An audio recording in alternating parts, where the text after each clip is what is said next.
Buongiorno, che accoglienza calorosissima per la quarta giornata della quinta edizione di Educhiamoci, giornate per l'educazione, il dialogo costruisce ponti. Noi proseguiamo in questa kermesse, in questo festival straordinario, abbiamo toccato temi sempre più importanti, abbiamo fatto un iperfocus ogni giorno con i 3 appuntamenti al mattino rivolti agli studenti, il pomeriggio per la formazione, la sera incontri dedicati aperti a tutta la cittadinanza. Abbiamo iniziato con tecnologie, poi con violenza di genere e poi con individualità. Oggi parliamo di intercultura e soprattutto di culture.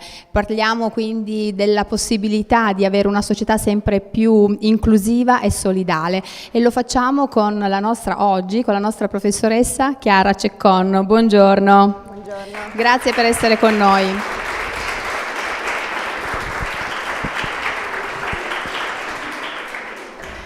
Per chi non mi conoscesse ancora, io sono Stefania Della Tomasa e vorrei rivolgere a tutti voi l'attenzione del nostro pubblico presente, perché noi ci troviamo nell'aula magna della scuola secondaria di primo grado Lorenzo da Ponte e abbiamo proprio qui ospiti i ragazzi della seconda C e della seconda D di questo istituto. Eccovi qua, un applauso per voi.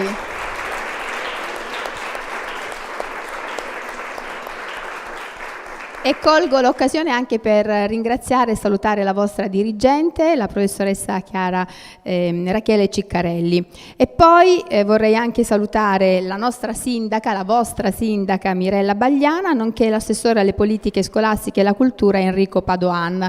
Ci tengo a salutare l'amministrazione comunale perché è sempre così forte il suo contributo nelle diverse edizioni di Educhiamoci, quest'anno in modo particolare, e quindi è giusto dar merito a chi si impegna anche oltre ciò che appare, ma c'è un lavoro che insomma di mesi di lavoro per portare nella vostra città questo festival così importante.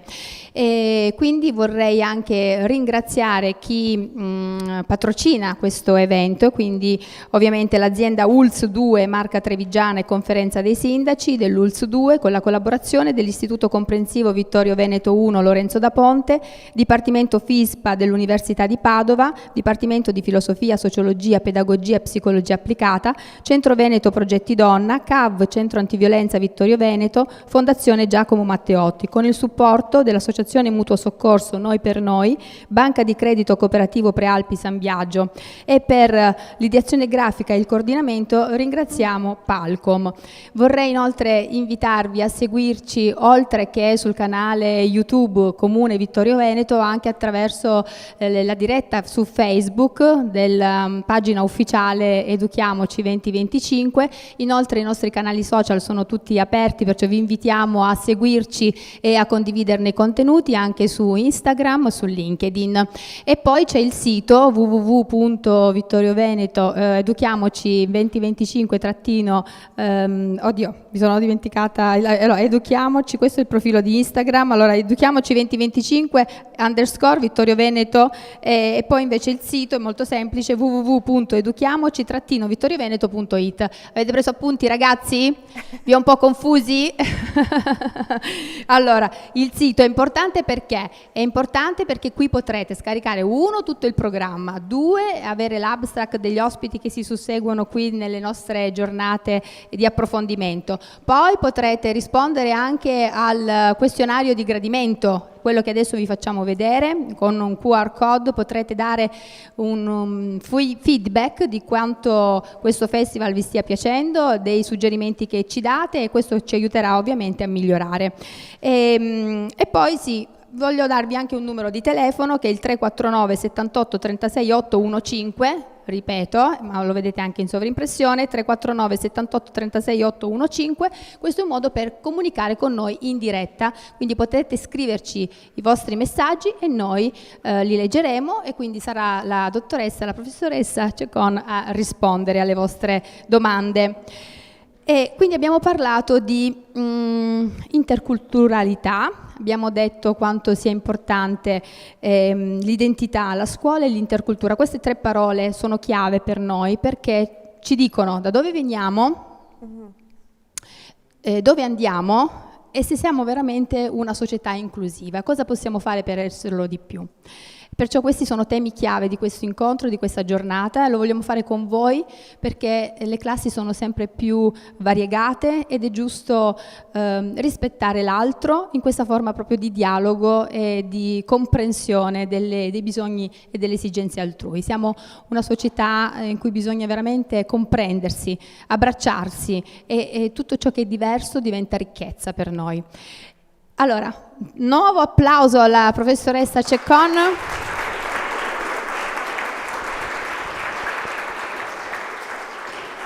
Vi dico di più di lei. Lei è psicologa, dico bene? È specializzanda in psicoterapia e assegnista di ricerca presso il Dipartimento di Psicologia dello Sviluppo e della Socializzazione dell'Università di Padova, dove ha conseguito il dottorato con una tesi sull'implementazione dell'intervento del progetto Identità in Italia. La sua attività scientifica si colloca nell'ambito della psicologia culturale, dello sviluppo e si concentra sull'indagine e promozione del benessere e dell'inclusione sociale di giovani con background migratorio. In particolare studia lo sviluppo dell'identità culturale, le relazioni intergruppo e l'efficacia degli interventi psicosociali in contesti educativi multiculturali. Parallelamente alla carriera accademica, la dottoressa Ceccon è impegnata in progetti umanitari, e questa è una cosa molto bella che le fa onore, è nel direttivo della ONG Basilica Moon Onlus, con cui opera da anni in campi rifugiati in Grecia. Ecco, solo per questo meriterebbe anche un monumento, un applauso alla nostra professoressa che adesso...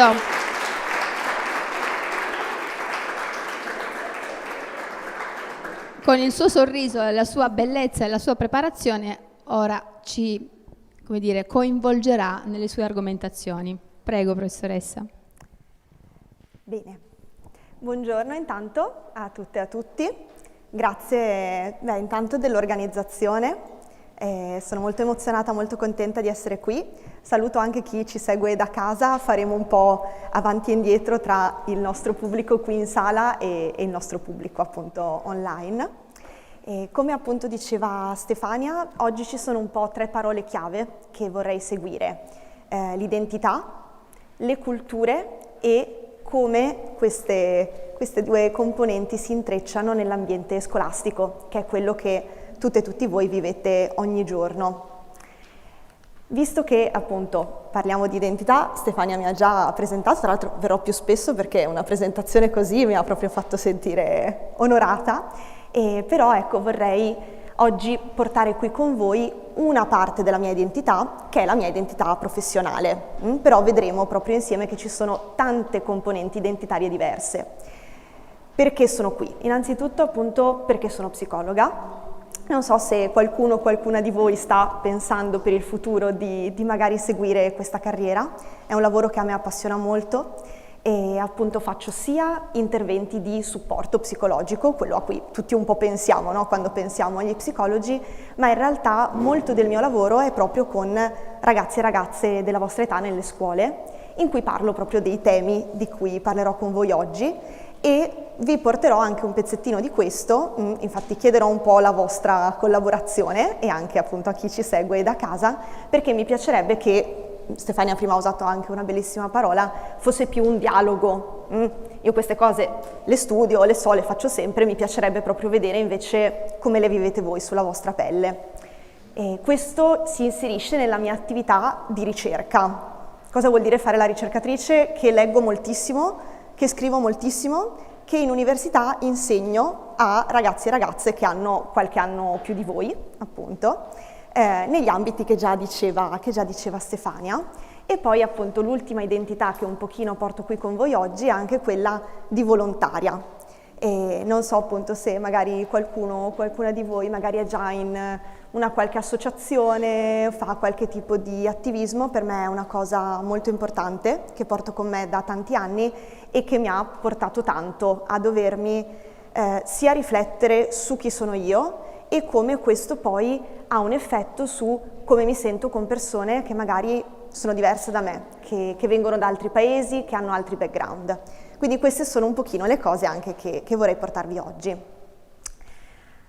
Io qui inizierò già subito chiedendo un pochino la vostra collaborazione. La prima parola chiave appunto è identità. Chiedo sia qui a chi è in sala, ma anche se ci volete scrivere appunto da casa, secondo voi che cos'è l'identità? Cosa c'è nell'identità? C'è qualcuno che se la sente? Anche esempi pratici, se doveste dire qualcosa che c'è nella vostra identità. Stanno riflettendo. Abbiamo una mano alzata. Ecco, stanno riflettendo. Un attimo che vi passiamo il microfono, bello. ecco qua.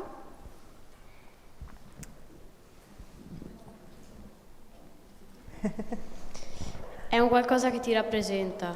Bello, qualcosa che ti rappresenta, grazie. Sì, abbiamo in prima fila. Tra l'altro coraggiosissimi col microfono, io devo dire che devo ancora abituarmi a questa cosa.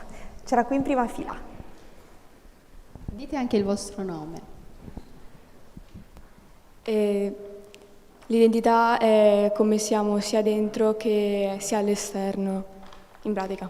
Chi sei? Veronica. Veronica. Grazie Veronica. Ok, prendiamo un'ultima risposta, vediamo se si aggiunge qualcosa rispetto a quello che è stato detto. Un esempio pratico di identità? Qualcosa che vi rappresenta, qualcosa che è vostro, sia esterno sia interno?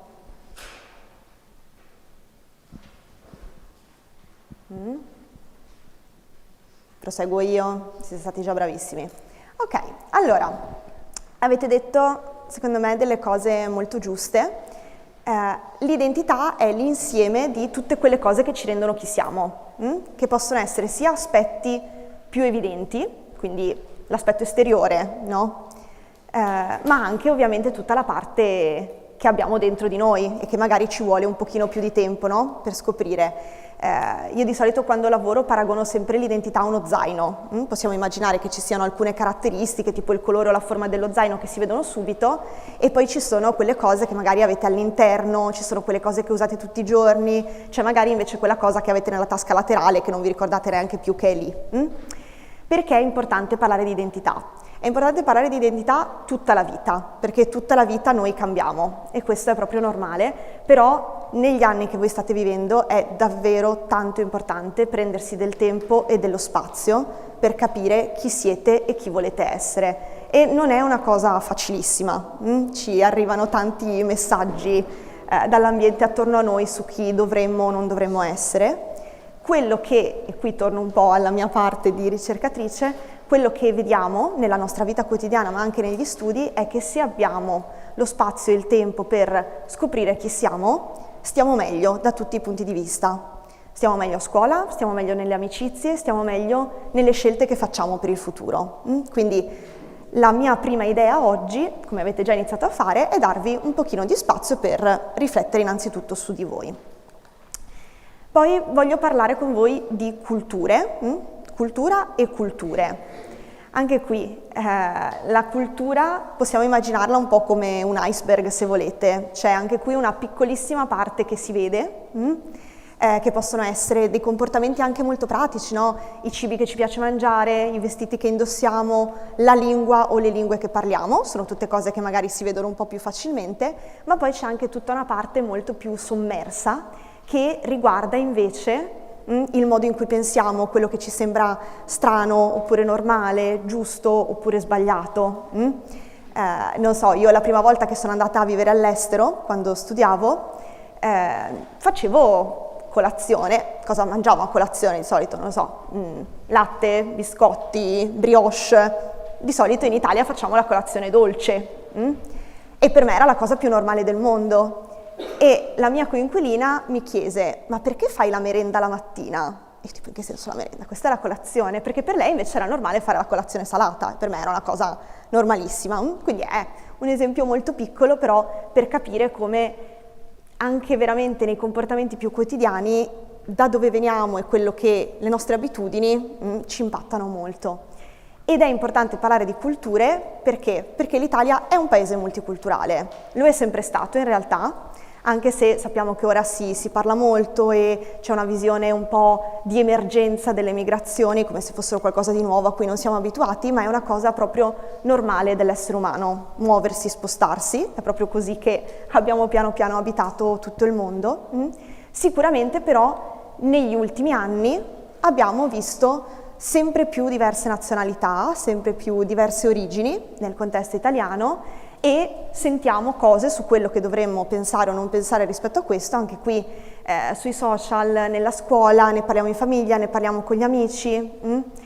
Molto spesso non è magari facile, soprattutto per chi ha più background culturali, più culture, capire come dovrebbe sentirsi rispetto a questo, perché a volte c'è un po' un'idea di, non lo so, come dovrebbe essere l'italiano standard.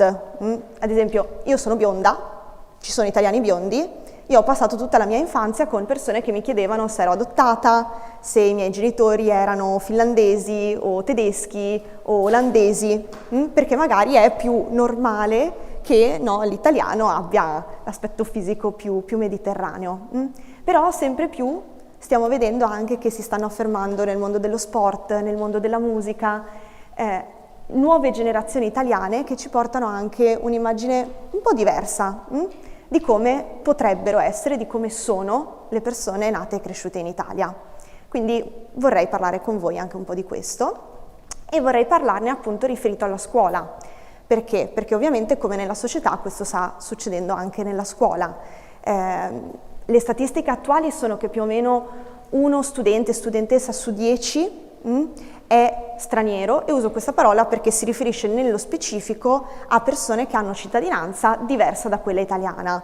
In realtà però ci sono anche tantissime ragazze che hanno background multiculturali, quindi più di quello che ci riportano un po' le statistiche. Io adesso sto lavorando in alcune scuole in cui il 40% dei ragazzi che incontro ha più culture nella propria famiglia, nel proprio background.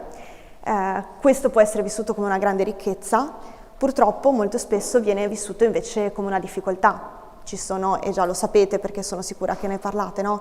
Ci sono purtroppo episodi di bullismo, di discriminazione, di crisi identitarie, di non sapere bene chi si è, da dove si viene, e questo lo vediamo anche nel senso di appartenenza alla scuola. Quindi purtroppo quello che i dati un po' ci raccontano, c'è questo report di Save the Children molto bello, se anche magari agli insegnanti può interessare, che parla proprio di come i ragazzi e le ragazze che hanno origini altre si sentono meno a proprio agio, meno appartenenti al contesto scolastico, e per questo è importante portare questi argomenti nella scuola. Quello che appunto vi porto un po' io oggi, e per questo chiederò proprio il vostro aiuto e la vostra partecipazione, è la mia esperienza con il progetto Identità, che prima Stefania appunto accennava. Abbiamo anche delle versioni appunto per chi è da casa, quindi cercheremo di riunirci tutti. Il progetto Identità è un percorso laboratoriale che facciamo nelle scuole superiori, con ragazzi e ragazze appunto, studenti delle scuole, che è nato negli Stati Uniti e che poi è stato adattato e messo in pratica in tanti paesi diversi. Quindi qui appunto vedete alcuni di quelli in cui è già stato implementato, nei prossimi anni dovrebbe arrivare anche in alcuni paesi del Sud America, e nel mio team di ricerca siamo state molto fortunate perché abbiamo colto l'occasione e l'abbiamo adattato al contesto italiano. Quindi io negli ultimi 5 anni passo molto del mio tempo nelle classi delle scuole superiori facendo attività appunto sull'identità, sugli stereotipi, sulla discriminazione, sui simboli culturali, per capire un po' come il viaggio dell'identità culturale è unico per ognuna e ognuno di noi. E ho avuto appunto l'opportunità di conoscere più di 2000 ragazzi e ragazze negli ultimi anni. Quindi partiamo dalla nostra identità, perché adesso avrete modo di capire un pochino che cosa c'è nella vostra identità. Prima giustamente avete detto è qualcosa che mi rappresenta, sono caratteristiche esterne, caratteristiche interne, sono appunto tutte le cose che ci rendono chi siamo. Ci possono essere sia delle caratteristiche legate alla nostra personalità, quindi non lo so, io potrei descrivermi come curiosa, gentile, timida, permalosa, lunatica, che cambia umore spesso, ok? ma c'è anche tutta una parte di chi siamo che è invece relativa a dei gruppi di cui noi ci sentiamo parte o dei ruoli che abbiamo nella società, nei vari contesti in cui siamo. Quindi per me potrebbe essere importante il fatto, ad esempio, di essere italiana o di essere veneta. Potrebbe essere importante, non lo so, quando sono in famiglia, io sono molto legata ai miei cugini perché sono figlia unica, quindi per me essere una cugina è una parte importante di chi sono. Oppure, non so, qui in sala c'è qualcuno che fa sport? Mi alzate la mano? Ah, vedo un sacco di mani. Ok? La nostra identità sportiva è una cosa importante. Non so se qui abbiamo dei calciatori, calciatrici, rugbisti, pallavolisti, cestisti, ginnasti, nuotatori. Ok, ne abbiamo una serie, abbiamo un sacco, ok? Quello sicuramente è un'altra parte di chi siete, giusto? Ok, quindi vi chiedo di provare a pensare o scrivere, se vi aiuta meglio, ci diamo proprio un minuto velocissimi, quali sono delle caratteristiche importanti che vi descrivono. Possono essere appunto delle caratteristiche personali, possono essere delle caratteristiche sociali, come abbiamo visto prima, possono essere delle cose che vi piace fare, degli hobby che avete, delle attività che fate nel tempo libero, o possono magari appunto riferirsi anche a delle culture di cui vi sentite parte, ok? Non ci sono risposte giuste o sbagliate, e le vostre singole risposte non verranno condivise individualmente, solo come gruppo, ok? Quindi sentitevi tranquilli nello scrivere quello che preferite.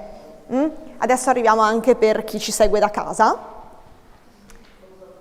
Ok, ci avete un po' pensato, avete un po' scritto? Ce ne può essere una, ce ne possono essere 20, non c'è un giusto o sbagliato, anche voi vi state conoscendo adesso. Ok, allora mentre voi continuate a scrivere, se qualcuno ci segue da casa intanto, potete inquadrare il QR code e penso che i nostri super organizzatori e organizzatrici abbiano anche condiviso il link. Proviamo un po' a vedere, ok, vediamo se anche da casa arriva qualche risposta. Voglio un po' vedere quali sono i tipi di identità che ci sono sia qui in sala tra di noi, sia anche a casa. Allora, vediamo se è arrivato. Chiediamo anche ai docenti di farlo, perché Certo, loro ce anche l'hanno gli il cellulare. insegnanti, se vogliono partecipare, sono benvenute e benvenuti. Possiamo rimandare in onda il QR code?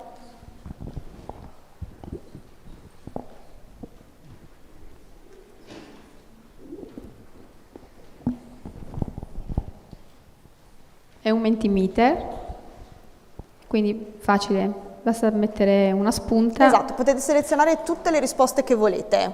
Ok. Quindi che cosa c'è nella vostra identità? Adesso arriviamo anche qui in sala, che ho visto che siete pronte e pronti.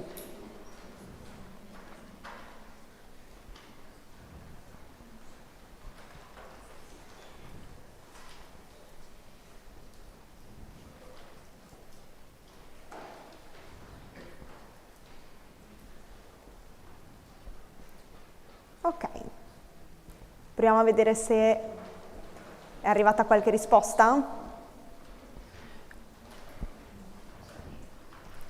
In realtà, facendolo in diretta, quante sono le domande? Una. Una? Ok. Avete fatto voi docenti? Vediamo intanto allora qui in sala magari.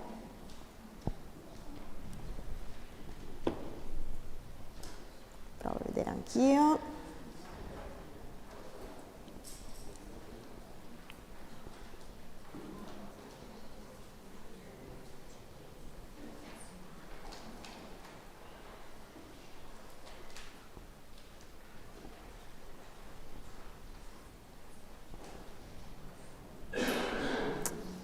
Ok.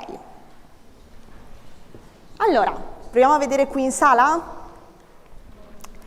Allora, vi chiedo non di dire cosa avete scritto perché è vostro, personale e privato, per alzata di mano, tra le caratteristiche che avete scritto oppure anche solo pensato, alzi la mano chi ha messo una caratteristica della propria personalità. Ok, direi più di metà? Sì, quasi tutte e tutti. Ok, benissimo.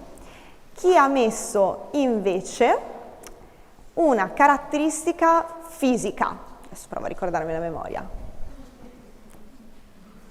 Ok, un po' meno. Io sono molto bionda, di solito è una caratteristica che porto. Ok, chi ha messo invece un hobby, un'attività, uno sport che gli piace fare? Qui vedo un sacco di mani alzate. Ok, benissimo. Ok. Chi ha messo la sua identità di genere, senza ovviamente dire qual è? Qui vedo meno mani, però qualcuno ha voluto scrivere, a inserire anche questa, è una parte importante. Chi ha scritto altri ruoli, tipo magari, non so, sorella, fratello, altri gruppi, non tra quelli che vi ho detto finora? Vedo qualche mano alzata. Ok, perfetto. E poi chi è che ha scritto una cultura, una nazionalità, una religione di cui si sente parte? Ok, vedo diverse mani alzate qui. Ok, anche da casa possono vedere un po' com'è la composizione qui. Benissimo, allora sono molto contenta. Beh, intanto spero che magari sia stato un momento anche un po' di chiedersi, no? Chi sono, cosa mi piace, come mi vedo, cosa mi rappresenta. E abbiamo visto, ok, che ci sono tante componenti nella nostra identità, ok, che ci rendono chi siamo. Abbiamo anche da casa. Oh, benissimo, così vedete anche un po' chi sta rispondendo da casa. Vediamo, esatto, tendenzialmente anche questo ci aiuta. Di solito tutte, più o meno tutte e tutti mettiamo delle caratteristiche che ci descrivono della nostra personalità. Anche la parte di quello che ci piace fare è molto importante. Direi che comunque a casa circa un terzo, e qui in realtà eravate anche più di metà, che si sono riferiti appunto a una cultura di cui si sentono parte. Grazie mille ai nostri tecnici, prontissimi, fortissimi. Ok? Una cosa importante è che ovviamente la nostra identità, e l'avrete capito, cambia a seconda di dove siamo, con chi siamo, ok? Alcune parti diventano più importanti, come vi dicevo prima, se magari sono nella mia famiglia, il fatto di essere figlio, di essere cugina è una parte molto importante. Adesso che sono qui con voi, magari è più importante la mia identità professionale. Quando siete a fare tutti gli sport che avete nominato prima, sicuramente la vostra identità sportiva è quella un po' più saliente. Quello su cui ci concentriamo oggi è che tra le varie identità che abbiamo c'è anche quella culturale. Quindi vi do una definizione di che cos'è l'identità culturale. È la parte di chi siamo che è legata al far parte di una o più culture. Perché dico più culture? Sia ovviamente possiamo ad esempio avere nella nostra famiglia sia la cultura italiana, sia la cultura marocchina, rumena, cinese, tutte le nazionalità a cui possiamo pensare. In Italia ci sono oltre 200 nazionalità rappresentate. Ma anche perché possiamo pensare che le culture sono a tanti livelli, ok? Quindi, ad esempio, io mi identifico come italiana, ma mi sento anche legata al Veneto, ad esempio, come regione, posso sentirmi legata alla mia città. Io adesso non sono di Vittorio Veneto, quindi non so come siano i quartieri di Vittorio Veneto, ma ad esempio a Padova c'è una forte identità legata al quartiere in cui vivi. Posso sentirmi parte di un continente, posso sentirmi ad esempio europea. Posso sentirmi legata a una lingua. Ad esempio, so che tutte e tutti studiate l'inglese, no? A scuola l'inglese è una lingua che si parla in tanti paesi, quindi magari io mi sento legata ad altre persone che parlano questa stessa lingua e posso anche avere delle identità culturali mie che ho creato mettendo insieme più di una identità. Ok? Nella pratica, dove vediamo la nostra identità culturale? Innanzitutto nel sentirci parte di un gruppo, quindi come dire, la prima condizione è ad esempio dire appunto io mi sento italiana, vi porto degli esempi miei. Poi questo porta anche delle attività pratiche, non lo so, il fatto appunto di mangiare determinati cibi più spesso di altri, o il fatto che, non lo so, ascolto musica del mio background culturale, che frequento, vado a vedere dei luoghi, delle città storiche d'arte. Prima siamo partiti con questo bellissimo video anche su Vittorio Veneto. Quindi tutti dei comportamenti quotidiani che riguardano i miei vari background, ok? Riguarda anche, come dicevo prima, quanto importante per me è in generale nella mia identità. Magari tra di voi, tra chi ha alzato la mano prima, quando vi ho chiesto se avete messo una cultura o nazionalità, c'è chi l'ha messa come prima o seconda cosa e chi magari l'ha messa per ultima dicendo, bah, non so, la metto, non la metto, magari non era sicura, ok? E ovviamente c'è anche tutta la parte emotiva. Mi piace la mia cultura? Mi ci sento bene dentro? È una cosa di cui sono orgogliosa, orgoglioso? E questo non dipende solo da come ci sentiamo noi, ma anche dai messaggi che ci arrivano dall'esterno, quindi quello che le persone di altri gruppi culturali pensano del nostro gruppo culturale. Ok, abbiamo un QR code da casa. Allora, spiego intanto anche anzi lascio qui che così spiego a voi, visto che siete già forniti delle vostre, appunto, dei fogli e delle penne, e così chi è da casa, vediamo se questa volta funziona meglio. Adesso che abbiamo capito meglio che cos'è l'identità culturale, vi chiedo di provare a pensare come definireste voi la vostra identità culturale.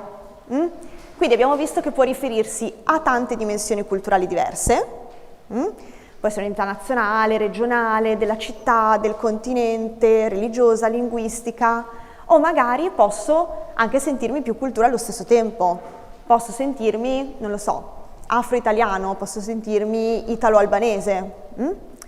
Potete dare tutte le risposte che volete, questo lo dico sia per chi è in sala sia per chi ci segue appunto da casa. Vi daranno 3 opzioni, ma potete poi mandare anche altre risposte. Invitiamo anche i professori a rispondere. Certo, sempre, gli insegnanti non riposano mai. I ragazzi non possono utilizzare il cellulare, ma i docenti sì. Certo. E poi anche da casa potete utilizzare anche voi il QR code e rispondere al nostro Mentimeter, un brainstorming interattivo, ecco. Ok, qui in sala avete pensato, avete scritto? Sì? Ok. Allora, mentre aspettiamo che scrivano magari anche da casa, chiedo anche se qualcuno vuole condividere un po' di più. Allora, andiamo sempre per alzata di mano, che mi sembra che andiamo bene. Chi ha scritto una identità nazionale? Ok. C'è qualcuno o qualcuna a cui va di dire quali nazioni avete scritto? Se ve la sentite? Sì? Ho sentito un io.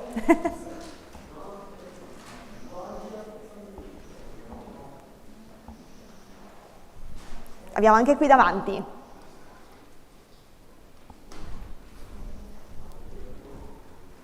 Sì, abbiamo le manine alzate. Sì, abbiamo qui davanti. Se vi va, che giustamente sono cose personali. Io mi sento brasiliana e italiana perché sono del Brasile e sono qui da 3 anni, quindi mi sento tutte e due.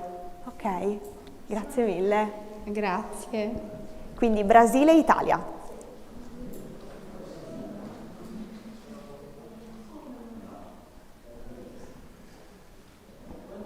Io sono mezza cinese e mezza italiana, ho mia mamma che è cinese. E mi sento un po' tutte e due, direi. Mi piace. Grazie mille. Ok? Qualcun altro, qualcun'altra? Ci sta un po' di timidezza. Grazie intanto. Ok. C'era un'altra mano.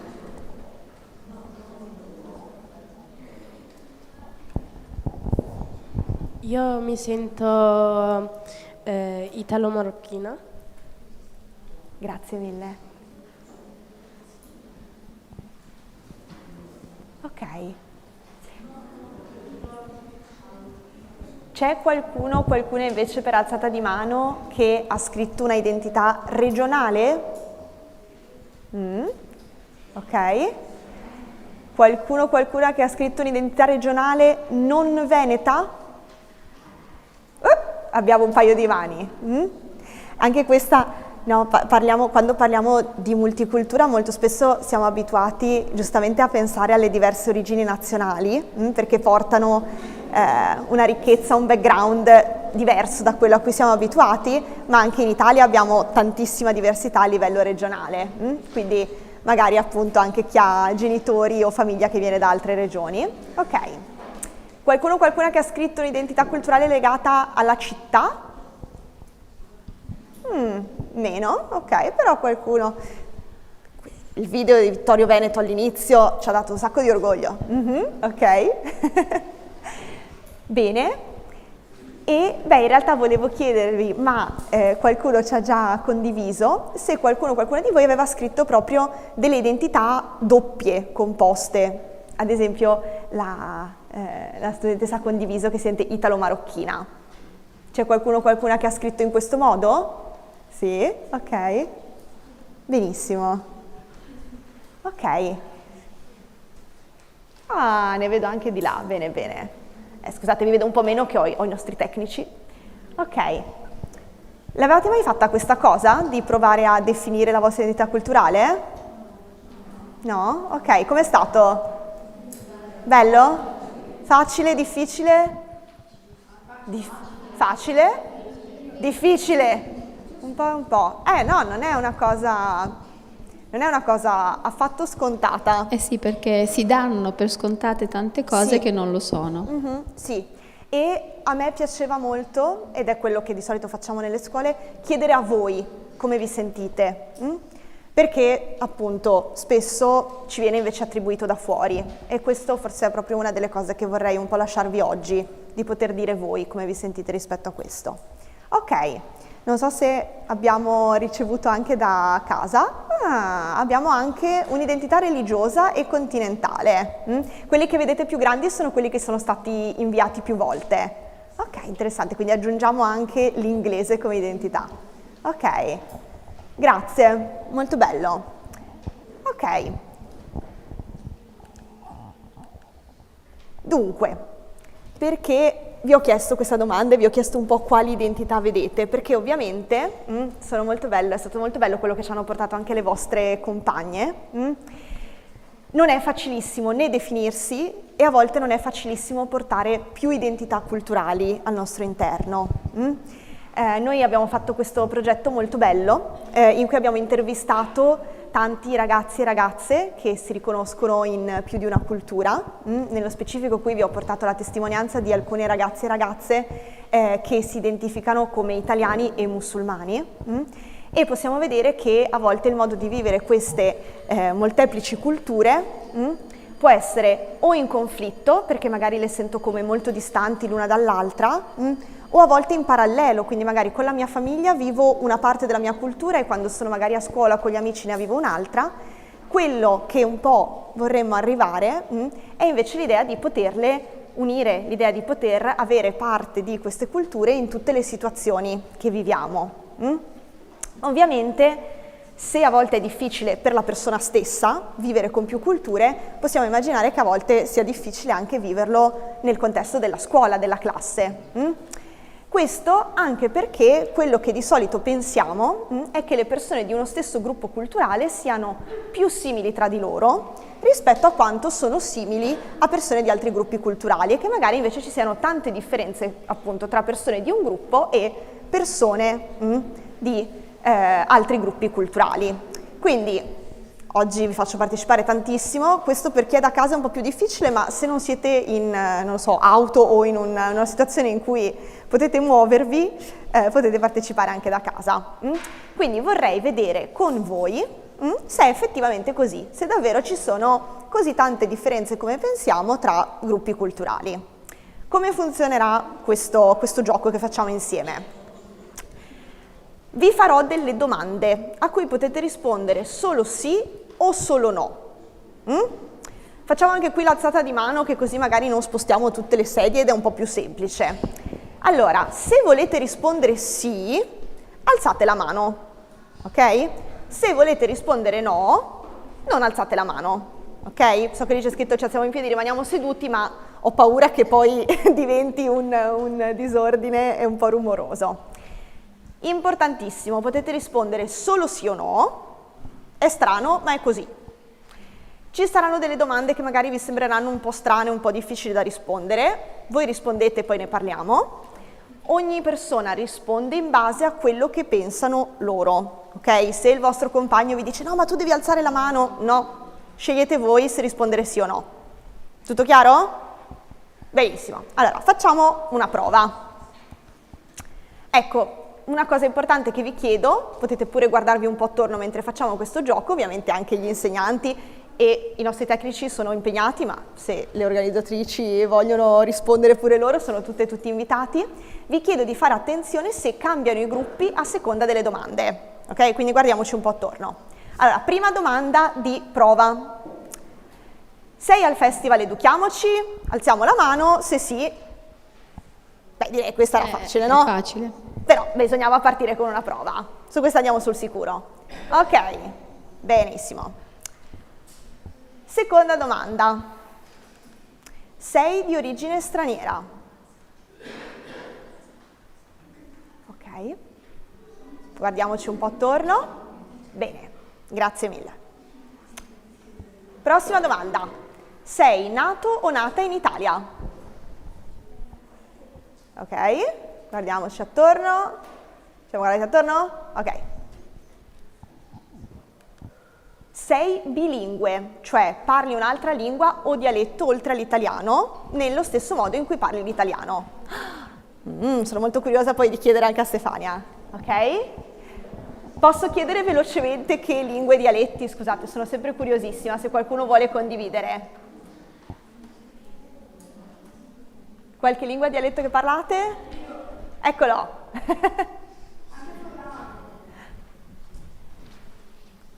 Lo so, il microfono spaventa. No. Friulano? Hai detto? Sì, Furlan. Io ho una mia amica che è madrelingua Furlan e ha imparato l'italiano a scuola. Grazie. Ok. Andiamo di là. Ve le ripeto io in caso. Cinese? Benissimo. Dialetto veneto? Portoghese. Ok. Qualche altra lingua o dialetto? Sì? Ucraino? Sì? Parlo sia russo sia rumeno e anche l'italiano. Russo, rumeno, wow. Siamo lì vicino. C'è stato un ripensamento. Ringraziamo anche Desiree che la stiamo facendo camminare per tutta la sala. Grazie Desiree. Calabrese e rumeno. Calabrese e rumeno, wow, grazie. Spagnolo. Spagnolo. Ok, anche qui davanti.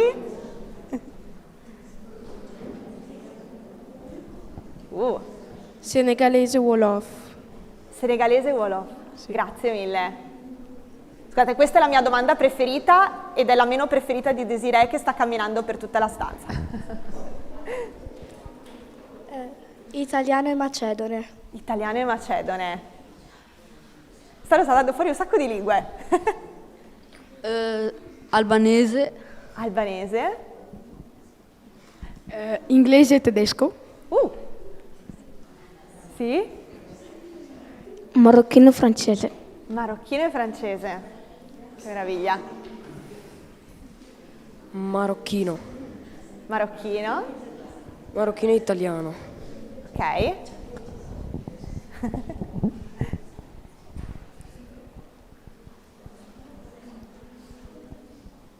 Macedone italiano. Macedone italiano. Ok, raccogliamo magari le ultime due. Una o due. Macedone italiano. Macedone italiano. Wow. Ok. E rumeno italiano. Ok. Lo sapevate dei vostri compagni e compagne che parlavano tutte queste lingue? Sì. Bellissimo. Ok, grazie di aver condiviso, è stato molto bello. Spero anche da casa vi siete goduti un po' meno, ma in caso inviateci anche voi le lingue che parlate. Ok, prossima domanda. Sei disordinato o disordinata? Onesti.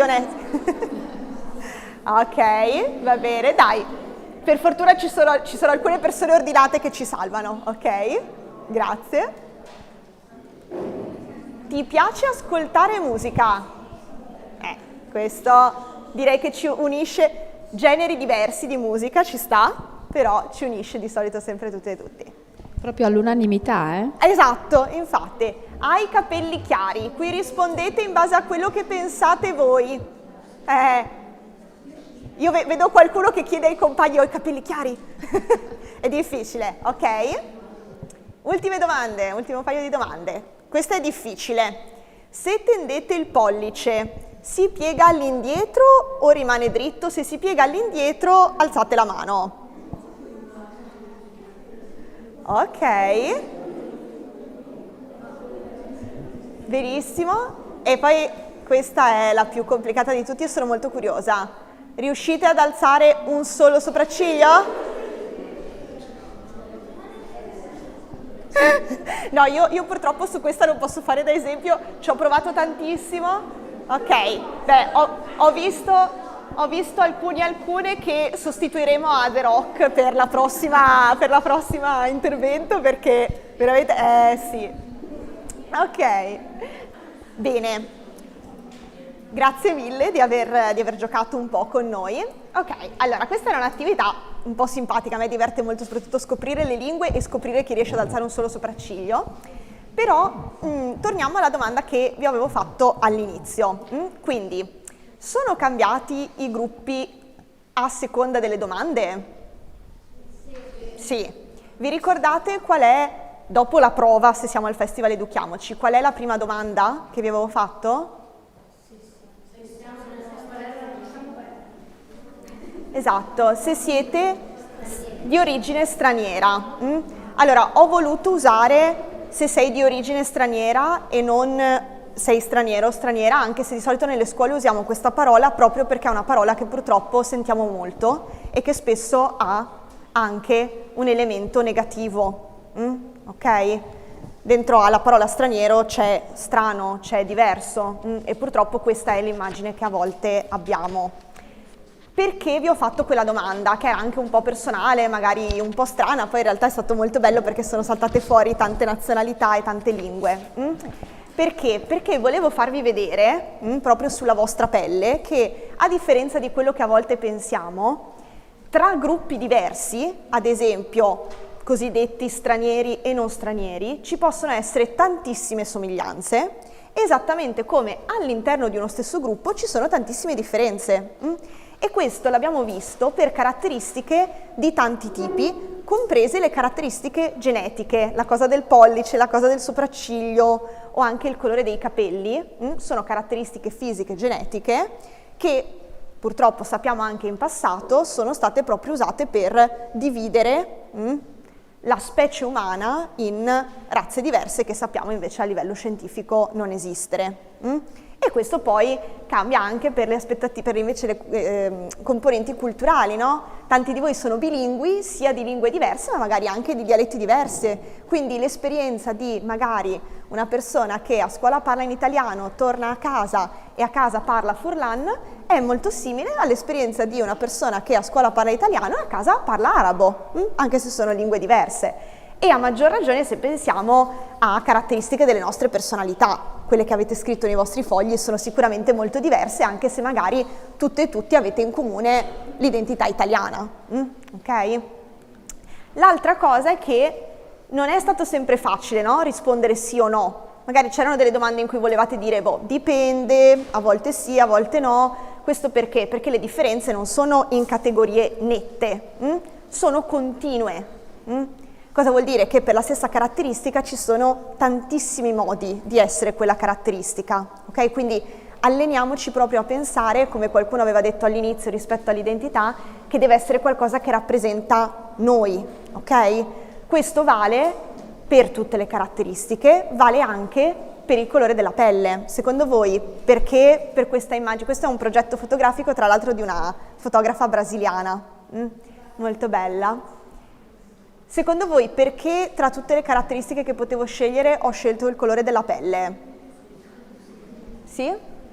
Perché di solito ci sono molte disuguaglianze tipo tra persone di pelle scura. Desiree, sì, grazie, portiamo il microfono. Esatto.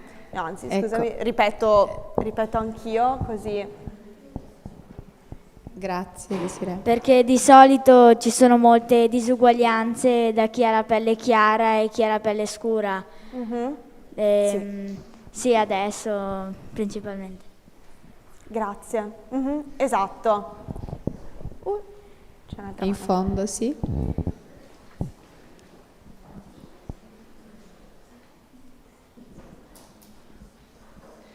Che secondo me ci sono persone che vedono la gente di pelle scura diversa e magari pericolosa. Sì. Prendiamo l'ultima risposta qui davanti. Qui davanti. E poi giuro che ho smesso di far muovere Desiree per tutta la stanza. E perché il colore della pelle è l'oggetto più soggetto a discriminazioni. Ok.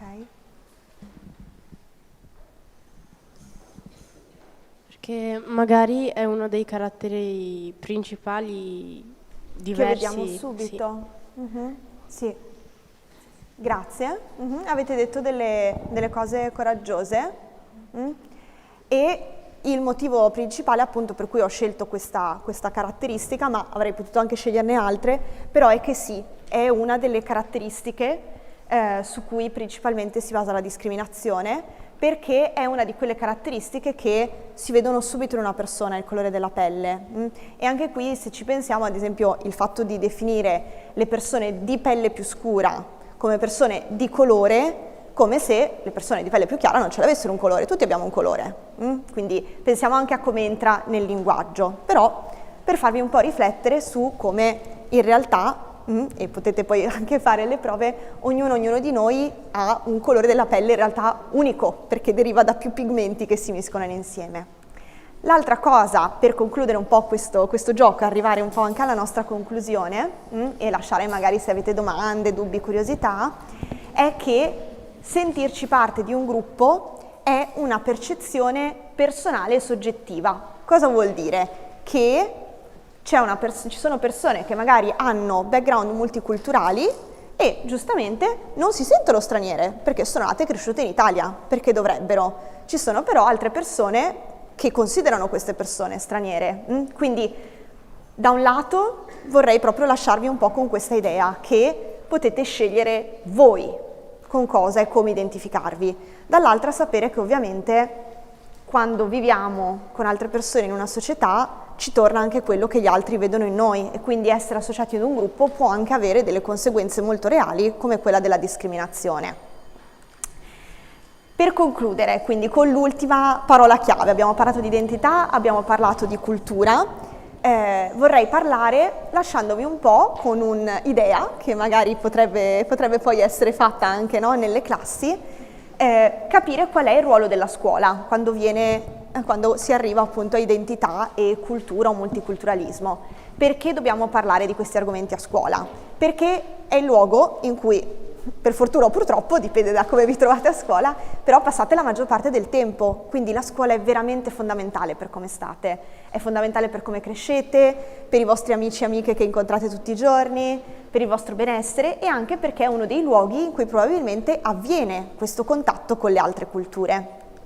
Ci sono un po' due modi in cui possiamo vedere appunto la pluralità di culture a scuola e per fortuna entrambi vanno bene, entrambi hanno dei vantaggi, ma possiamo fare attenzione anche ad alcuni svantaggi che potrebbero avere.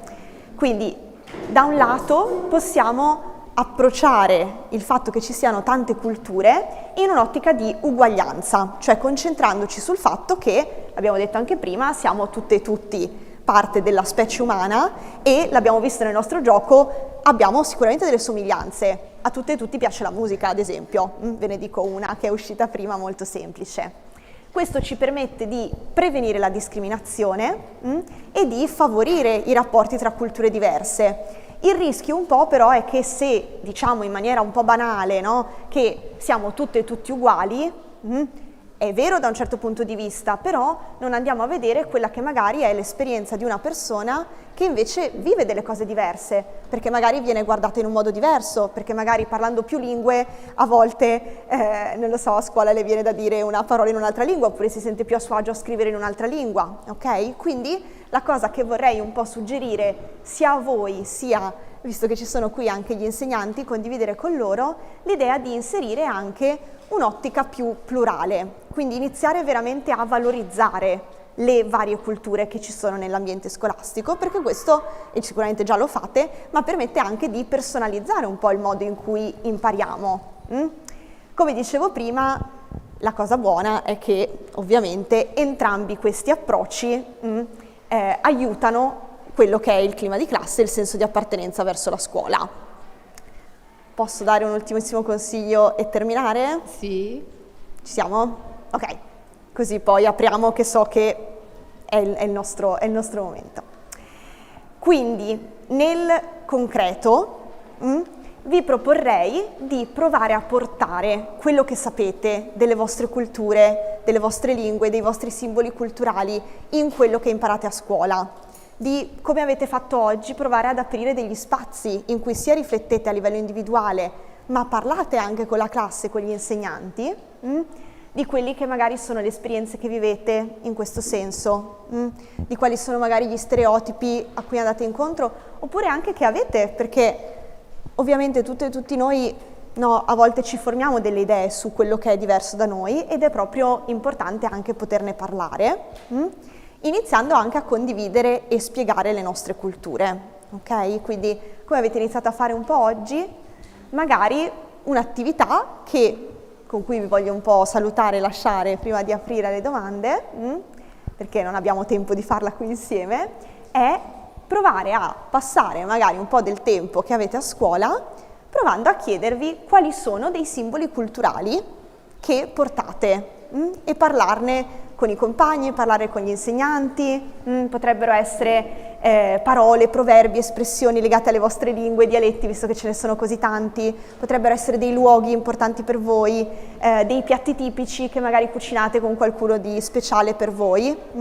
Questo per riuscire a tornare anche al significato personale che le nostre culture hanno per tutte e tutti noi. Grazie, un applauso Grazie alla a voi. professoressa Chiara Ciccarelli.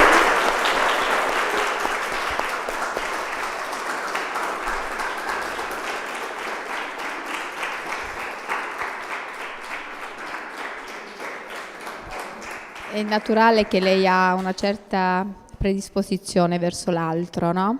Però nel corso della sua esperienza, anche proprio in virtù di ciò che fa, attraverso queste azioni umanitarie, ecco, qual è quell'aspetto che l'ha fatta tanto riflettere, per il quale ha pensato che siamo ancora all'inizio e c'è tanto ancora da fare?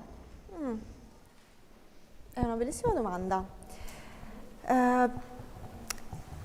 Penso che una cosa, ecco, pensando sia all'esperienza umanitaria che adesso nominavi, ed è per questo che quando parlo di culture, prima di parlare delle culture degli altri, cerco sempre di partire da noi. Credo che forse una cosa che manchi molto è un lavoro di consapevolezza, cioè di capire che cosa c'è nella nostra identità culturale, nel nostro background culturale, e come questo mi fa vedere in un modo o in un altro l'altra persona che porta qualcosa di diverso. Penso che questa è una cosa di cui parliamo tanto con i ragazzi e le ragazze nelle scuole qui in Italia. Si tende molto appunto a vedere la cultura che porta l'altro e invece a dare poca magari attenzione a che cosa c'è nel nostro bagaglio culturale. Quindi forse questa è la prima cosa a cui penso. La seconda cosa è un po', la nominavo prima, credo che in Italia, forse anche perché per tanto tempo siamo stati un paese di emigrazione, E anche questa è una cosa che porto ai ragazzi e alle ragazze. All'inizio del secolo ci sono delle foto anche molto impattanti di appunto persone che migravano dall'Italia verso il Nord America o il Sud America in queste barche stipate di persone che sono purtroppo molto simili invece alle immagini che adesso vediamo di persone che attraversano il Mediterraneo. E forse appunto in Italia facciamo ancora fatica a immaginare che possiamo essere un paese multiculturale, che già lo siamo. È come se un po' la narrativa fosse che lo stiamo diventando, ma che questo crea dei problemi o che non è il modo in cui dovrebbe essere. E rispetto a questo, ecco, ci tengo a sottolineare, ogni persona ha la sua opinione politica e questo è molto importante, formarci anche una consapevolezza politica e questo porta a idee diverse, ma forse allenare un po' proprio una flessibilità cognitiva di come vediamo chi potrebbe essere italiano. Se vogliamo fare una riflessione un po' più ampia anche su un quadro europeo, sì. è proprio quello che è accaduto con la Brexit, no? L'uscita dall'Unione Europea della Gran Bretagna proprio perché non condivideva le politiche umanitarie, le politiche, diciamo, di accoglienza. Ecco, sulla base di questo quindi significa che c'è da fare ancora tanto, molti passi in avanti sono stati fatti, ma anche qualcuno indietro. Allora, questi pregiudizi che poi sostanzialmente vengono, come dire, incorniciati con una politica del politicamente corretto, ecco. Ma forse c'è vera solidarietà, vera voglia di inclusività o è soltanto un modo per sembrare veramente accoglienti? Difficile da dire, nel senso, credo che adesso si parla molto anche appunto dell'aspetto del linguaggio o del politicamente corretto. Idealmente dovrebbe essere una conseguenza di una solidarietà o di un'accoglienza più nella pratica. Purtroppo vediamo che anche a livello di politiche migratorie europee sempre più si sta cercando di chiudersi. Quindi penso che questo sia un aspetto importante. Abbiamo aperto, però poi è come se dicessimo non possiamo tutti, no? Sì. E allora c'è una forma di contraddizione anche in questo. Sì. E credo che in questo senso leggevo in realtà un articolo proprio ieri rispetto invece all'economia spagnola che negli ultimi anni è cresciuta moltissimo proprio grazie all'arrivo di persone di altre origini che si sono inserite nel mercato del lavoro. Quindi penso che forse ci sia proprio bisogno un po' di un cambio di narrativa, cioè non è qualcosa che va contrastato perché dirò delle parole forti, ma non possiamo contrastarlo, nel senso che è la normalità, è il modo in cui l'essere umano ha sempre funzionato. Quello che si può fare è cercare di capire, visto che le culture sono qualcosa di dinamico, qualcosa a cui partecipiamo, che noi stessi e stesse creiamo, che cultura italiana vogliamo creare, che cosa vogliamo incorporare. E penso che appunto non sia per niente sufficiente fermarsi al linguaggio e appunto al politicamente corretto, però penso che questo magari possa essere uno spunto di riflessione, no? Qual è ad esempio la differenza se io che nel mio background porto diverse culture, diverse nazionalità, se vengo definito multiculturale invece che straniero? Sembra una cosa magari piccolina, no? Però ecco, volevo ritornare su questa cosa anche per i ragazzi e le ragazze che sono qui, perché il modo in cui, l'avete visto, ci definiamo e definiamo l'altro comunque ha un impatto. Sicuramente non basta, perché quello che ovviamente impatta sono le politiche economiche e migratorie vere e proprie che permettono o meno di creare un'accoglienza, questo sì. E noi veniamo da un paese dove c'è stata appunto anche la migrazione dal sud dell'Italia verso il nord. Non dimentichiamo quando anche dal sud avevano difficoltà a trovare un alloggio, no? Sì. Quindi non sono passati poi così tanti anni. E allora questo essere autoctoni al 100% dobbiamo forse un po' abbandonarlo, nel senso che sia un'identità regionale o nazionale.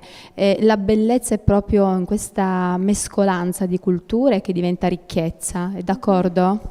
Sì, e la cosa forse che vorrei aggiungere rispetto a questo, perché credo che sia una delle cose, almeno parlandone con i ragazzi, che crea un po' più paura, è questa, cioè a volte c'è l'idea che se, come dire, vado verso l'altro o se vedo più culture insieme, non posso coltivare la mia o non posso stare bene con la mia, è come se le due cose si escludessero.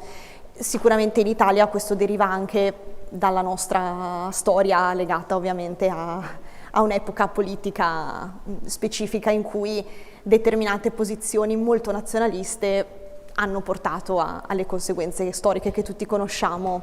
Quello che vorrei proporre rispetto a questo, ed è quello che un po' in realtà la ricerca scientifica ci mostra, è che le due cose vanno insieme, cioè se io, come avete fatto un po' oggi, mi chiedo quali sono i miei simboli culturali, esploro la mia cultura, capisco come mi sento rispetto alla mia cultura, quello è il momento in cui non mi sento più minacciato, perché vedo che la mia cultura può benissimo coesistere con altre culture, sia dentro di me, ma anche nelle altre persone. E quindi questa forse è la chiave di volta che vorremmo portare ai ragazzi. E infatti noi vogliamo appunto sottolineare quanto questo fil rouge poi ci conduca nel corso delle 5 giornate, quindi incontri, il dialogo costruisce ponti, e se c'è un dialogo, se c'è questa voglia di comprendere l'altro, di essere vicini alle culture diverse dalla nostra di origine, significa che dobbiamo cancellare proprio dal vocabolario una parola che è il contrario di quello che è incontri, il contrario di quello che è inclusione, che è razzismo. Siete d'accordo? D'accordo? Beh sì, io sì, assolutamente. Siamo tutti d'accordo. E rispetto a questo, quello che mi verrebbe da dire però è parlandone appunto, cioè non rischiamo di entrare in un'ottica del tabù, del non si può parlare di determinate cose. È vero che soprattutto nella scuola è proprio importante, penso, sia per i ragazzi sia per gli insegnanti, anche avere degli strumenti per poterne parlare, perché sono argomenti delicati e importanti. Quindi l'interculturalità non è utopia, è possibilità reale. Io penso che sia già reale dalle risposte che ci hanno dato i ragazzi e le ragazze oggi. Davvero grazie. Vorrei sapere se sono giunte delle domande. Bene, avete qualche domanda? Anche voi professori, studenti, da rivolgere alla nostra professoressa? C'è qualche aspetto che vi ha incuriosito in modo particolare? Soddisfatti? E allora possiamo davvero dire che questa giornata, questa mattinata di incontro possa giungere al termine. Quali sono i suoi progetti per il futuro, professoressa? Beh, il primissimo futuro in realtà è che domani torno in classe, quindi mi aspettano degli incontri sia in università sia soprattutto con il progetto Identità che oggi vi ho un po' portato. E questa in realtà per il momento è la mia speranza di poter continuare sia in università sia nelle scuole a incontrare la multicultura come è stato oggi.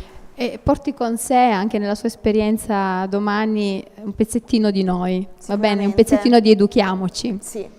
Davvero grazie. Grazie. Intanto vi vorrei ricordare gli appuntamenti per la giornata odierna, quindi dopo la professoressa Chiara Ceccon, nel pomeriggio avremo il professor Luca Agostinetto, sempre per culture, ma sarà un appuntamento dedicato a docenti ed educatori, quindi un appuntamento dedicato alla formazione, e poi questa sera alle 20:30 un appuntamento aperto a tutta la cittadinanza con il professor Stefano Allievi.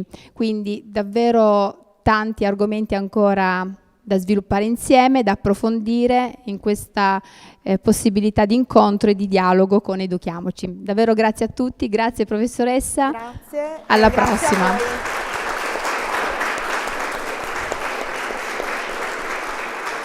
ringrazio i ragazzi della seconda C e della seconda D della scuola secondaria primo grado Lorenzo da Ponte. Ringrazio ancora una volta la dirigente per la grande e straordinaria ospitalità e poi vorrei ringraziare il comitato scientifico presieduto dal professor Cosimo Marco Scarcelli, coadiuvato dai professori Graziano Cecchinato, Giovanna Miolli e Arianna Palmieri per aver selezionato docenti di questo calibro per la quinta edizione di Educhiamoci. A tra poco, grazie.